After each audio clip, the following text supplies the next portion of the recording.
Shalom saudara, apa kabar semua? Dimanapun saudara berada, tentu saya berharap semua tetap baik-baik aja. Hari ini kita akan belajar firman Tuhan kembali saudara. Kita sudah masuk ke dalam Tawarik saudara. Kitab yang sangat luar biasa sekali, walaupun banyak historical things saudara, tapi saya yakin tetap bisa kita dapat pesan Tuhan yang mau Tuhan sampaikan kepada kita. Untuk itu mari kita memuji dan menyembah Tuhan. Mari kita minta sesuatu sama Tuhan, kita minta revelation, kita minta pencerahan.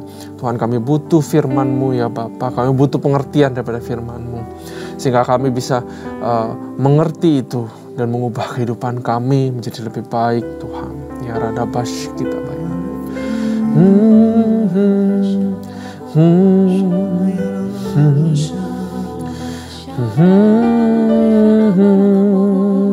Ya Radada, ya Radada Bas. Ya Radada, warala ya Radada. Radaba ya Radada, ya Radada Bas. Ya Radada Barada kata ya Radada Bas. Kita Radada Bas. Ya Radaba ya Radada Bas.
Kau hadir di sini, ku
Randa Bayarada Bashi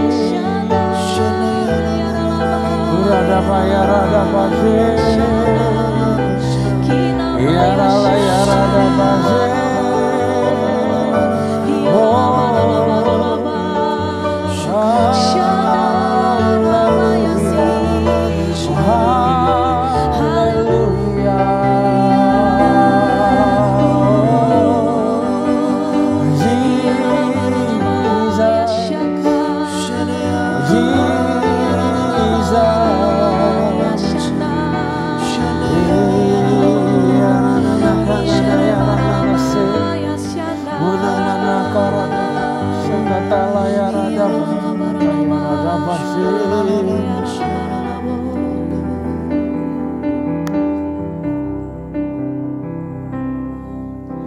Di hadapan hadirat-Mu ya Bapa,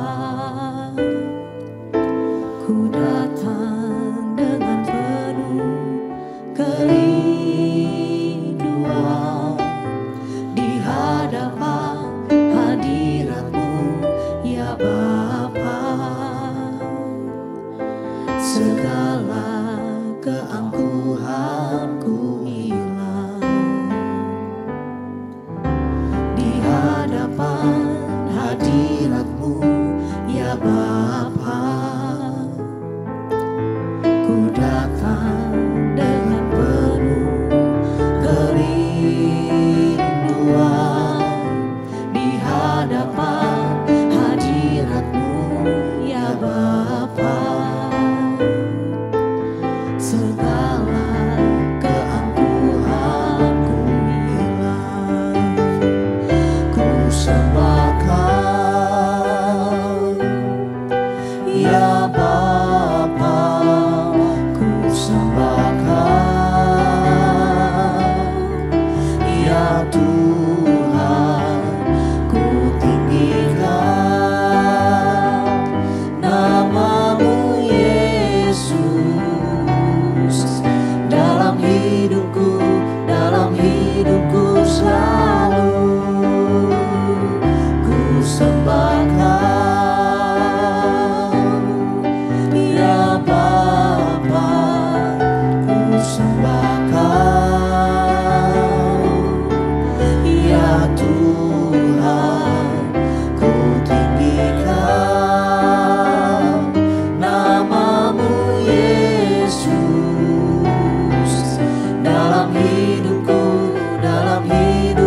selalu. Ku sembahkan ya Bapa, ku sembahkan ya Tuhan, ku tinggikan nama-Mu Yesus dalam hidupku selalu.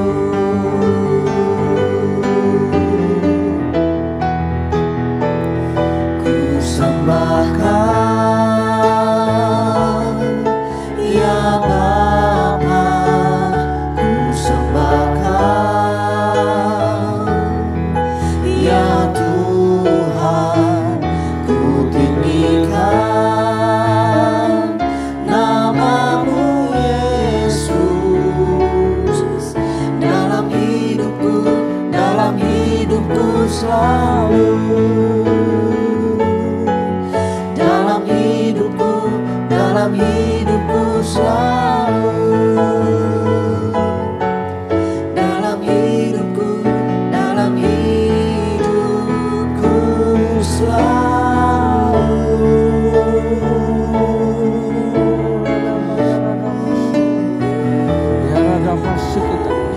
Yara nama kata yara dapat kita mana kata yara la yara dapat kita yara dapat kita. Terima kasih Tuhan, kami rasakan hadirat-Mu. Hadirat-Mu selalu manis dalam kehidupan kami. We thank You for Your presence, oh Lord. May Your presence give us clarity, Tuhan. supaya kami mengerti firman-Mu. Urapi lidah bibir hamba-Mu yang akan menyampaikan, sembunyikan hamba-Mu di balik salib-Mu. Biar kami semua mengerti dan dapat sesuatu, Tuhan. Sesuatu yang impactful, supaya kehidupan kami berubah. Terima kasih Tuhan. Dalam nama Tuhan Yesus, kami siap untuk belajar. Haleluya. Amin. Shalom saudara, sekali lagi mari kita buka firman Tuhan. Mari kita siapkan di 1 Tawarik pasal yang ke-25. 1 Tawarik pasal yang ke-25. Pasal kelima, saudara. 1 Tawarik pasal yang kelima.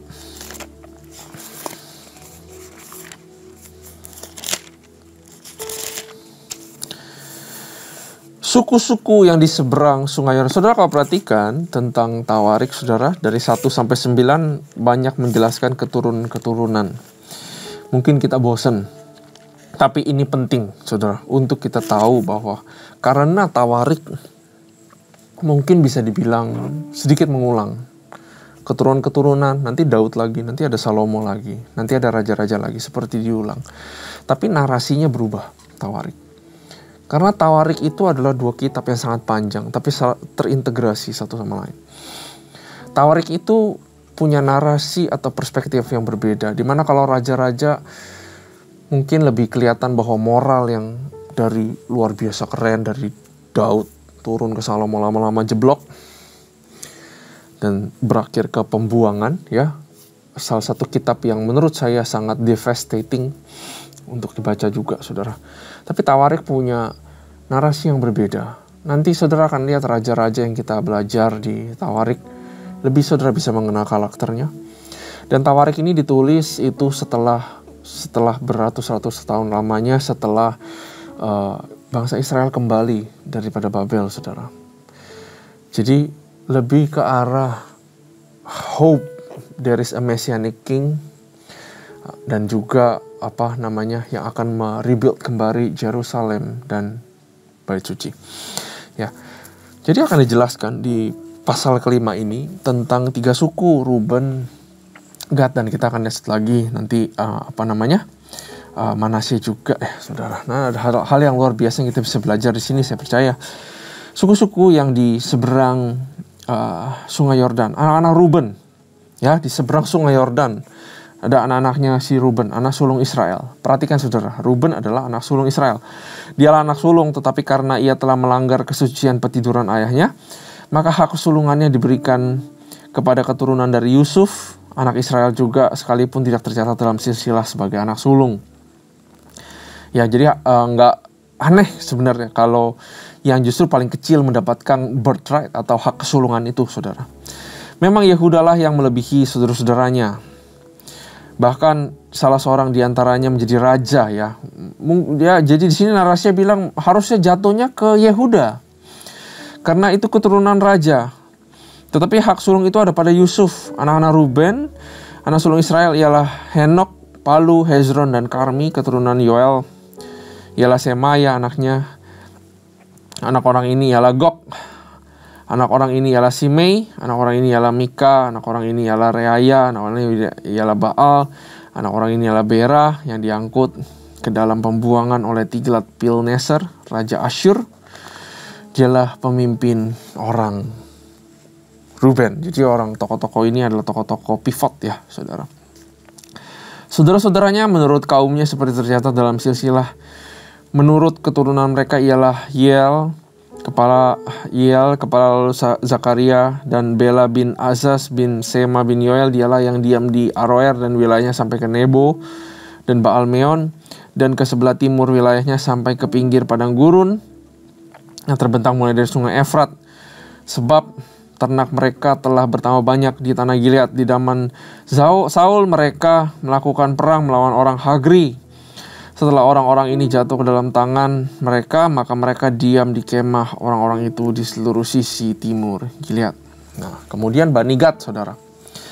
Bani Gad diam berbatasan dengan mereka di tanah Basan sampai Salka. Yoel adalah kepala, dan Safam orang kedua, juga Yaenai dan Safat diam di Basan.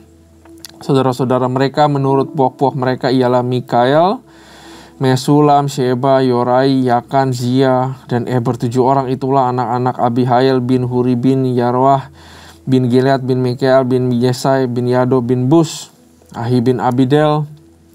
Sampai terus ayat 16, mereka diam di Gilead, di Basan, dan di segala anak kotanya, dan di segala tanah pengembalaan Saron sampai ke ujung-ujungnya.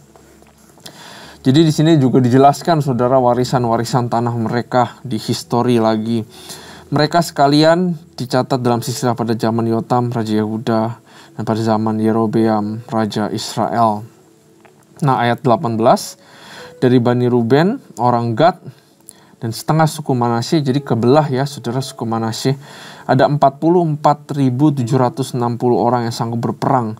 Orang-orang yang tangkas, yang dapat memanggul perisai dan pedang, dan melentur busur panah, yang terlatih dalam bertempur. Mereka itu melakukan perang melawan orang Hagri, Yetur, Nafis, dan Nodab. Mereka mendapat bantuan melawan orang-orang itu, sehingga orang Hagri itu dengan semua orang yang mengikutinya menyerahkan diri ke dalam tangan mereka. Sebab mereka telah berseru kepada Allah dalam pertempuran itu. Numbers doesn't matter, tapi Tuhanlah yang memberikan kemenangan bagi kita semua. Saudara, saya berdoa biar Tuhan memberikan kemenangan bagi kita semua. Dan bukan karena perbuatan kita, kehebatan kita, tapi karena Tuhan adalah Tuhan yang murah hati. Karena itu, saudara, kalau ada daripada saudara yang sedang bergumul sekarang, membutuhkan kemenangan, saudara bisa lihat pattern di sini. Kuncinya apa, saudara? Cukup berseru kepada Tuhan. 1 hari nggak cukup berseru, saudara berseru 2 hari. Berseru terus di hadapan Tuhan, maka Tuhan akan mendengar. Dan kemenangan akan Tuhan berikan kepada kita. Amin, saudara. Nah, ayat 21, mereka mengangkut ternak orang-orang itu sebagai jarahan, untanya 50.000 ekor, kambing domba 250.000 ekor, dan keledai 2.000 ekor, juga manusia 100.000 jiwa. Banyak orang yang tewas karena mati terbunuh, sebab pertempuran itu adalah dari Allah. Lalu mereka menduduki tempat orang-orang itu sampai waktu pembuangan. Setelah setengah suku Manasye diam di negeri itu, mulai dari Basan sampai Baal Hermon, Senir, dan Gunung Hermon, mereka sudah banyak jumlahnya. Inilah para kepala puak-puak mereka: Hefer, Yise, Eliel, Azriel, Yeremia, Hodawia, dan Yahdiel, orang-orang pahlawan yang gagah perkasa, orang-orang yang kenamaan para kepala puak-puak mereka. Tetapi ketika mereka berubah setia terhadap Allah nenek moyang mereka dan berzina dengan mengikuti Allah bangsa-bangsa negeri yang telah dimusnahkan Allah dari depan mereka, maka Allah Israel menggerakkan hati Pul, yakni Tiglat-Pilneser Raja Asyur. Lalu raja itu mengangkut mereka ke dalam pembuangan, yaitu orang Ruben, orang Gad, setengah suku Manasye. Ia membawa mereka ke Hala Habor-hara dan sungai negeri Gozan. Demikianlah mereka ada di sana sampai pada hari ini. Ya, jadi kitab ini menceritakan tentang Ruben, Gad, dan setengah daripada Manasye. Kalau saudara baca di pasal sebelumnya, menceritakan keturunan Yehuda menceritakan keturunan Yehuda, dan sebelumnya suku yang lain-lainnya, saudara. Nah, di sini ada satu signifikan yang saya pengen kita refresh kembali. Anak-anak Ruben, dialah yang sulung, tetapi karena ia telah melanggar kesucian petiduran ayahnya, maka hak kesulungannya pindah kepada Yusuf. Nah, saudara, Yakub ini nikah dengan 4 perempuan: Leah, Rahel, Bilha, dan juga Silpa, saudara. Anak-anaknya ini ya suku-suku semua dari Ruben sampai Yusuf, saudara. Nah, harusnya mendapatkan hak kesulungan itu ya anak yang paling sulung, yang paling pertama, yaitu Ruben. Apa sih pentingnya hak kesulungan? Hak kesulungan itu seperti hak istimewa. Segala inheritance, baik rohani, baik material, itu berhak didapatkan 2 kali lipat, double portion. Ya, karena itu waktu itu Elisa minta double portion. Sebenarnya itu iman yang sangat luar biasa sekali. I want a double portion. Padahal dia murid, bukan dia guru. Saudara, hak kesulungan itu sangat luar biasa. Special privilege, the right hand. Kalau duduk di meja, biasa di sebelah kanan bapaknya. Dia yang akan menjadi pemimpin keluarganya. Dia yang akan menjadi pemimpin saudara-saudaranya semua. Double portion, mau tanah, mau harta, mau warisan. Bahkan warisan spiritual from God, berkat, urapan, is double semuanya. Itu birthright. Yang memang sudah ada di culture dan memang betul apa adanya. Itu dari Tuhan sendiri. Nah, tapi kalau saudara ingat tentang Ruben, dia itu tidur dengan Bilha, ya, salah satu istri dari papanya sendiri. Saudara bisa baca di Kejadian 35. Dia berzinah di situ. Sehingga ditulis di sini, dia melanggar kesucian petiduran ayahnya, sehingga birthright-nya itu tidak lagi ada di dia. Dan juga kalau saudara lihat dari keturunannya, semua berbuat kejahatan, sehingga nggak ada satupun yang pantas untuk dapatkan double portion selain daripada Yusuf. Karena kakak-kakaknya semua berbuat jahat. Double portion goes into kepada Yusuf, saudara. Apa yang kita bisa belajar dari sini, saudara? Karena Ruben melakukan dosa seksual. Dosa seksual selalu temptation-nya ada, ya, saudara. Tapi dia merupakan dosa yang sesaat. Kesenangan yang sesaat. Karena itu, saudara, janganlah karena kesenangan sesaat kita menjual yang namanya Yesus. Jangan karena kesenangan sesaat kita menjual iman kita. Baik apapun itu, mungkin gak tentang sexual sin, tapi apapun itu. Jangan karena kita bela-belain mau dapatkan jabatan, dapatkan karir, dapatkan ini, dapatkan itu. Saya mau beritahu bahwa semuanya sementara yang ada di dunia. Jangan karena itu kita jual Tuhan kita. Jangan karena itu kita jual iman kita. Yesus dijual 30 perak. Ya, demi 30 perak itu. Demi harta tukarnya Yesus. Sangat gak worth it, saudara. Begitu juga dengan dosa kedagingan. Kesenangannya sementara. Perzinahan. Tidak ada perzinahan yang ujungnya happily ever after, saudara. Pasti mendatangkan malapetaka, mendatangkan kesedihan, mendatangkan kehancuran, mendatangkan perpecahan, disunity. Pikirkan apa konsekuensinya. Jangan karena kesenangan sementara, maka kita jual Yesus. Maka kita jual iman kita. Ruben dipercayakan birthright karena anak pertama. Berbicara mengenai stewardship, penata kelolaan, di mana kita dipercayakan sesuatu untuk mengelolanya dengan baik. Stewardship adalah salah satu kualitas daripada kepemimpinan. Makanya orang yang dikasih hak kesulungan, dialah the born leader, pemimpinnya. Dia yang menggantikan ayahnya saat ayahnya sudah mati. Karena itu sebenarnya stewardship itu diperlukan untuk menjaga yang namanya birthright, saudara. Karena ada birthright, maka dia harus belajar yang namanya stewardship untuk mengelolanya dengan baik. Artinya begini, sesuatu yang kita tidak bisa kelola, itu kita akan kehilangan. Karena Ruben tidak berhasil mengelola emosinya, tidak berhasil mengelola nafsunya, saudara, maka dia kehilangan sesuatu yang namanya hak kesulungan yang sangat berharga. Untuk menjadi leader harus belajar yang namanya stewardship. Apa itu stewardship? Stewardship dalam bahasa Indonesia adalah tanggung jawab untuk memelihara, untuk mengawasi, dan mengelola milik orang lain yang dipercayakan kepada kita. Saudara tahukah segala sesuatu adalah kepercayaan atau titipan Tuhan kepada kita? Tidak ada satupun yang kita miliki, saudara. Semua adalah titipan Tuhan. Berarti rumah yang kita miliki adalah titipan dari Tuhan. Harta kita titipan dari Tuhan. Tubuh kita miliknya Tuhan. Anak-anak kita semua adalah miliknya Tuhan. Gereja juga adalah miliknya Tuhan.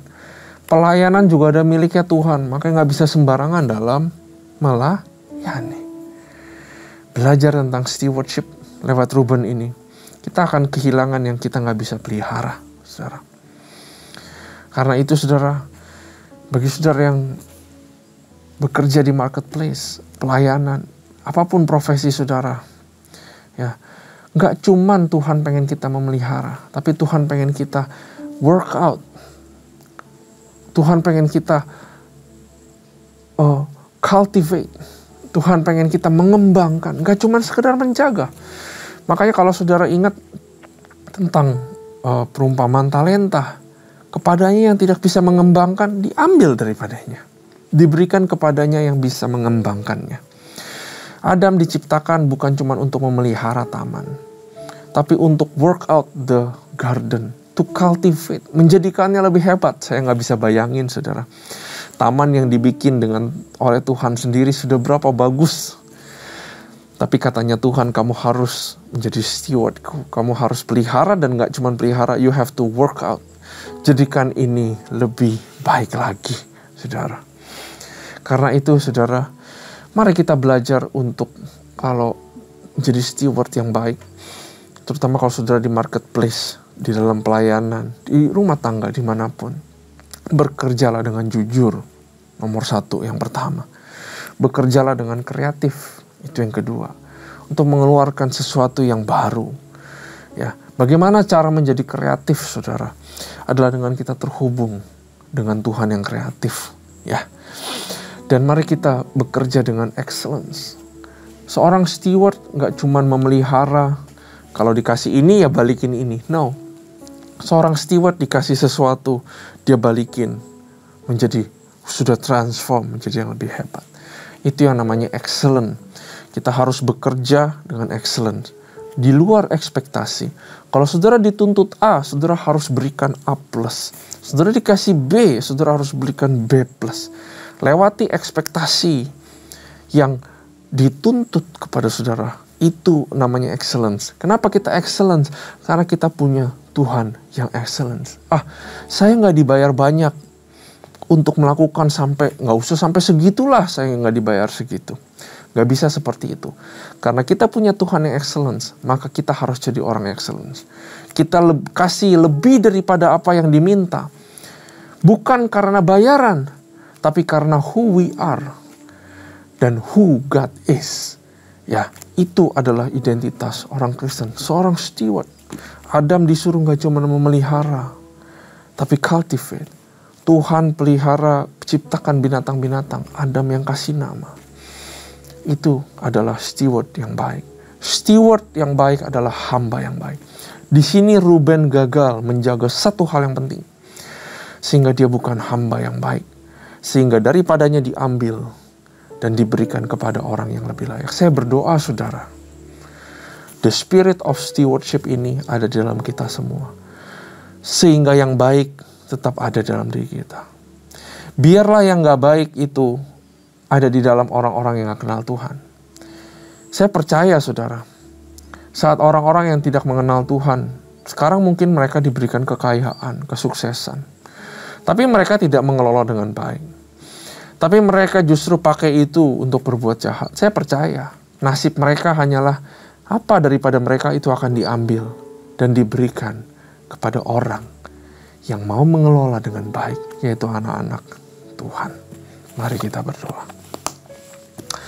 Terima kasih Tuhan buat firman ini. Kami bersyukur, kami belajar banyak tentang stewardship.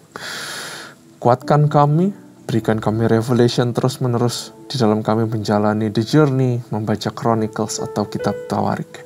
Terima kasih Tuhan. We thank you for the revelation. Hanya di dalam nama Tuhan Yesus Kristus kami berdoa, haleluya. Amin. Tuhan Yesus memberkati.